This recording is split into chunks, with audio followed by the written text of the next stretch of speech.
This is day 119, when context sounds like defense.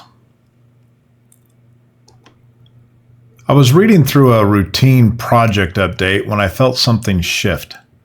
The message was polite, thorough, and cooperative. Nothing was wrong on the surface, but one sentence stopped me.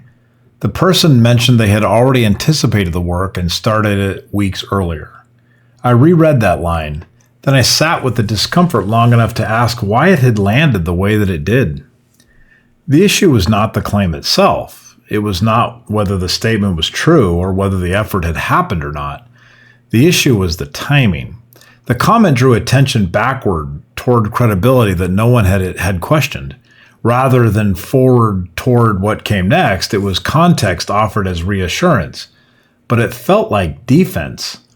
That realization stayed with me because it revealed something I had seen before but never really named clearly. When people feel secure, they talk about outcomes. When they feel exposed, they talk about history. Smart, capable people do this all the time. Accountability increases, visibility rises, and the instinct to protect credibility kicks in. It most often occurs during transitions, audits, or leadership changes. Someone asks a simple question and the response includes not just the answer, but also a quiet reminder of past effort, foresight, or initiative.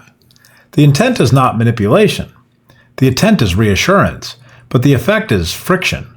The listener hears defense even when none was intended, and trust erodes in small, invisible ways. I have done this myself. I've added context to updates that did not need it. I've explained my reasoning when no one asked for it.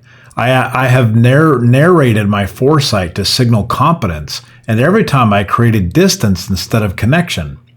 The more I explained, the less confident that I sounded. The more I justified, the less I was trusted. I learned this slowly through the quiet discomfort of watching people's eyes glaze over or their posture shift when I added one sentence too many. The strongest communicators I know do not explain their credibility, they demonstrate it. They answer 3 questions clearly and stop. Where are we now? What happens next? And what do you need? They do not narrate timelines unless asked. They do not remind people of past effort. They let action and follow-through do the credibility work. When scrutiny increases, they lean into clarity rather than context. They focus relentlessly on what is true right now and what moves forward from here. This is harder than it sounds. When someone questions your work, the instinct is to defend it immediately. When visibility increases, the urge to reassert value is very strong. But the moment you shift from outcomes to history, you signal something you did not intend. You signal that you feel exposed, and once that signal is sent, the conversation then changes. The focus moves from the work to the person. Trust becomes the subject instead of the background. I have started paying attention to this in myself and others. When I feel the urge to add context, I pause and ask whether the context serves the conversation or serves my own comfort level. Most of the time, it's serving my comfort level, so I just delete it. I answer the question. I state the outcome. I name what is next. I stop. The silence that follows feels uncomfortable at first, but it is the silence of trust. It is the sound of someone listening to what I said instead of wondering why I had said it. Teams that normalize visibility make this easier. When updates are expected and routine, people stop feeling the need to defend their effort. When progress is celebrated without requiring justification, people stop narrating their foresight. When leaders model calm, forward-looking communication, the team learns to do the same. The culture shifts from proving value to creating it. If you find yourself adding context to reassure, then try this. Before you send that email or message, reread it. Look for sentences that explain your past effort, your foresight, your credibility, your awesomeness. Ask whether those sentences move the conversation forward or they pull it back into history.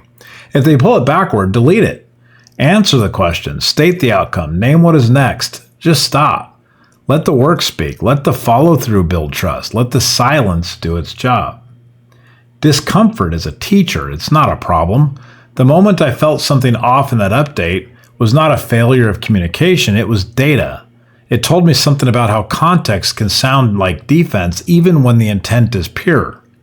It reminded me that trust is built through clarity, not explanations. It showed me that the strongest response to scrutiny is not history, it is ownership, it is focus, it is the quiet confidence of someone who knows where they are and what comes next.